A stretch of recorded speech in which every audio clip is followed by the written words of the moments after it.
এখন আমি এই জায়গায় আন্ডা দিব, আর এই জায়গার আন্ডা কেউ পারলে কেউ চুরি করতে পারবে না, অনেক মজা হবে, হা হা হা। আরে শয়তান গান্ধী চুড়েল, তুই কি ভেবেছিস তোর ডিম আমি চুরি করতে পারবো না? তোর ডিমটা আমি আগে চুরি করব।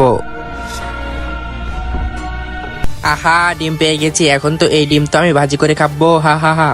আরে বেটা, আরে গান্ধী চুড়েল না ডিম পাড়ার বদলে জাদুর ডিম পারে, এখন যদি কেউ নিয়ে যায় তাহলে কিন্তু সে মারা যাবে। হ্যাঁ হ্যাঁ হ্যাঁ। আরে পাপা, আমি তো বাচ্চাদের সাথে খেলতে গিয়েছিলাম, আর হ্যাঁ আমি আন্ডা চুরি করা ছেড়ে দিয়েছি। আচ্ছা যা যা বাড়ি যা।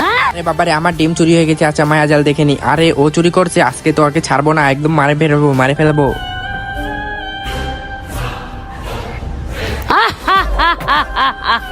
আরে বাবারে গান্ধী চুলে, তুই এখানে? হ্যাঁ হ্যাঁ হ্যাঁ।